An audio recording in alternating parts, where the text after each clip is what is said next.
दिल्ली में एक निजी बस में महिला के साथ कथित गैंगरेप का मामला सामने आया है। ये घटना 11-12 मई 2026 की रात रानीबाग और नागलोई इलाके के बीच हुई। पीड़िता, जो शादीशुदा है और 3 बच्चों की मां है, रात में सड़क पर खड़ी थी। आरोप है कि बस के ड्राइवर और कंडक्टर ने उनसे समय पूछने के बहाने बस में बुलाया। इसके बाद दोनों ने बस को अलग अलग जगह घुमाया और करीब 2 घंटे तक महिला के साथ कथित तौर पर गैंगरेप किया। बाद में महिला को नागलोई इलाके के पास घायल हालात में छोड़ दिया गया। पीड़िता ने 12 मई को पुलिस में शिकायत दर्ज कराई। पुलिस ने तुरंत कार्रवाई करते हुए महिला का मेडिकल कराया और रानीबाग थाने में मामला दर्ज किया। केस भारतीय न्याय संहिता की धारा 64(1), 70(1) और 3(5) के तहत दर्ज किया गया है। पुलिस ने बस के ड्राइवर और कंडक्टर दोनों को गिरफ्तार कर लिया है। बस भी जब्त कर ली गई है और मामले की जांच जारी है। इस घटना के बाद दिल्ली में महिलाओं की सुरक्षा को लेकर फिर से सवाल उठने लगे हैं। 16 दिसंबर 2012 को भी कुछ ऐसा ही हुआ था, जिसके बारे में सोचकर लोगों की रूह कांप जाती है। निर्भया गैंगरेप और हत्या के मामले ने पूरे देश को झकझोर दिया था। इस घटना के बाद महिलाओं की सुरक्षा को लेकर देश भर में बड़े स्तर पर विरोध प्रदर्शन हुए और कानूनों को ज्यादा सख्त बनाया गया। इसके बाद रेप मामलों की रिपोर्टिंग भी बढ़ी, क्योंकि लोगों में जागरूकता आई और महिलाएं पहले से ज्यादा शिकायत दर्ज कराने लगी। पुलिस व्यवस्था में भी कुछ सुधार किए गए।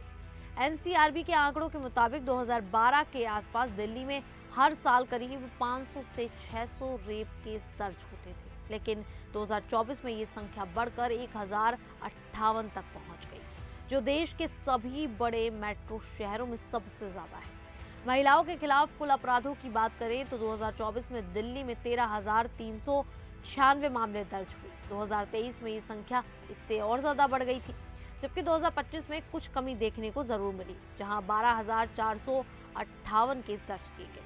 हालांकि विशेषज्ञों का कहना है कि मामलों की बढ़ती संख्या एक कारण ज्यादा रिपोर्टिंग का भी है। यानी पहले कई महिलाएं शिकायत नहीं करती थी, लेकिन अब ज्यादा लोग पुलिस तक पहुंच रहे हैं।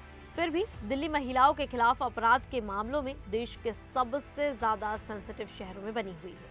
रेप के अलावा किडनैपिंग, छेड़छाड़ और घरेलू हिंसा के मामले भी बड़ी संख्या में सामने आते रहते हैं। निर्भया कांड के बाद केंद्र और दिल्ली सरकार ने महिलाओं की सुरक्षा बढ़ाने के लिए कई बड़े कदम उठाए, लेकिन क्या उसका असर जमीनी हकीकत पर नजर आ रहा है? सरकार ने सबसे पहले 2013 में निर्भया फंड बनाया, जिसमें महिलाओं की सुरक्षा के लिए हजारों करोड़ रुपए रखे गए। इस पैसे का इस्तेमाल सुरक्षा से जुड़ी कई योजनाओं में किया गया। दिल्ली में 1.3 लाख से ज्यादा सीसीटीवी कैमरे लगाए गए, ताकि सड़कों और सार्वजनिक जगह पर निगरानी बढ़ सके। इसके अलावा और भी लाखों कैमरे लगाने का काम जारी है। अंधेरी और सुनसान जगह पर स्मार्ट एलईडी स्ट्रीट लाइट लगाई गई, ताकि रात में लोगों को सुरक्षित माहौल मिल सके। हर पुलिस थाने में महिलाओं की मदद के लिए वुमेन हेल्प डेस्क बनाई गई, जहां महिलाएं आसानी से शिकायत दर्ज करा सके। इसके साथ ही 112 इमरजेंसी नंबर को भी मजबूत किया गया। इस नंबर पर कॉल करने पर पुलिस, एम्बुलेंस और दूसरी जरूरी मदद जल्दी पहुंचाने की व्यवस्था की गई। बाजारों, बस स्टॉप और कॉलेजों के आसपास पिंक बूथ और पिंक पिकेट्स बनाए गए, जहां महिलाएं पुलिसकर्मी तैनात रहती हैं और गश्त करती हैं। दिल्ली पुलिस में महिलाओं और बच्चों की सुरक्षा के लिए एक खास यूनिट भी बनाई गई है, जिसे special unit for womens and children कहा जाता है। बसों और मेट्रो में सुरक्षा बढ़ाने के लिए मार्शल तैनात किए गए हैं, ताकि यात्रियों और खासकर महिलाओं को सुरक्षित माहौल मिल सके। रेप जैसे गंभीर मामलों की जल्दी सुनवाई के लिए फास्ट ट्रैक स्पेशल कोर्ट बनाए गए, ताकि पीड़ितों को जल्द न्याय मिल सके। इसके अलावा वन स्टॉप सेंटर शुरू किए गए, जहां पीड़ित महिलाओं को एक ही जगह मेडिकल मदद, कानूनी सलाह, काउंसलिंग और जरूरत पड़ने पर रहने की सुविधा दी जाती है।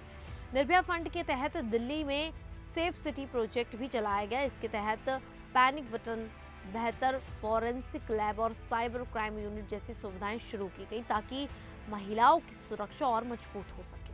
रात की शिफ्ट में काम करने वाली महिलाओं के लिए खास सुरक्षा नियम बनाए गए, ताकि उन्हें आने जाने में दिक्कत ना हो और वे सुरक्षित महसूस कर सकें। कामकाजी महिलाओं की मदद के लिए 500 से ज्यादा क्रैच यानी कि पालना केंद्र खोले गए, जहां वे अपने छोटे बच्चों को सुरक्षित छोड़ सकती हैं। लोगों में जागरूकता फैलाने के लिए शिष्टाचार टीमें भी बनाई गई हैं, जो महिलाओं की सुरक्षा और सम्मान को लेकर लोगों को जागरूक करती है। केंद्र सरकार की मिशन शक्ति योजना के तहत 181 महिला हेल्पलाइन, महिला हेल्प डेस्क और कई ट्रेनिंग प्रोग्राम चलाए जा रहे हैं। दिल्ली पुलिस में महिला अधिकारियों की संख्या भी बढ़ाई गई है ताकि महिलाएं आसानी से अपनी शिकायत दर्ज करा सकें। इसके अलावा कुछ इलाकों में मोबाइल ऐप और जीपीएस ट्रैकिंग वाली बस सेवाएं शुरू की गई हैं, जिससे महिलाओं की यात्रा को ज्यादा सुरक्षित बनाया जा सके। लेकिन इतना सब कुछ करने के बावजूद भी अभी भी कई बड़ी चुनौतियां बाकी हैं। दिल्ली पुलिस में हजारों पद खाली पड़े हैं, जिससे सुरक्षा व्यवस्था पर असर पड़ता है।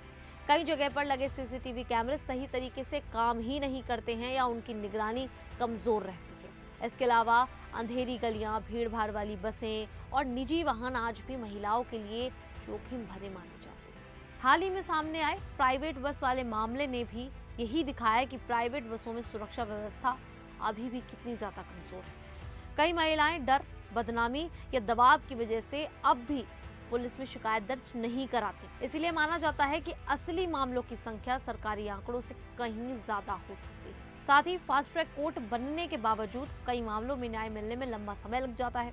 कहने को तो निर्भया कांड के बाद जस्टिस वर्मा कमेटी बनाई गई, जिसकी सिफारिशों के आधार पर कानूनों को और सख्त किया गया, पॉक्सो एक्ट को मजबूत किया गया और रेप के मामलों में सजा बढ़ाई गई। लेकिन आज भी महिलाएं खुद को सुरक्षित महसूस नहीं कर पा रही, क्योंकि दिल्ली में हर साल महिलाओं के खिलाफ 13,000 से ज्यादा मामले दर्ज हो रहे हैं। इससे ये साफ है कि सिर्फ कैमरे और कानून बनाना काफी नहीं है, बल्कि समाज की सोच, पुलिस व्यवस्था और नियमों को सही तरीके से लागू करने में भी सुधार की बहुत जरूरत है।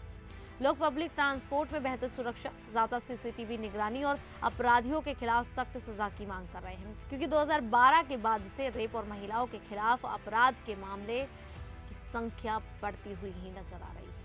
दिल्ली अभी महिलाओं के लिए पूरी तरह से सुरक्षित नहीं मानी जाती, इसीलिए महिलाओं को सतर्क रहने की सलाह दी जाती है, जैसे भीड़भाड़ वाले रास्तों का इस्तेमाल ना करना, रात में अकेले यात्रा से बचना और जरूरत पड़ने पर तुरंत 112 हेल्पलाइन नंबर पर कॉल करना। इसके साथ ही परिवार और समाज को भी महिलाओं की सुरक्षा और सम्मान के लिए अपनी जिम्मेदारी निभानी होगी, तभी कुछ बदलाव हो पाएगा।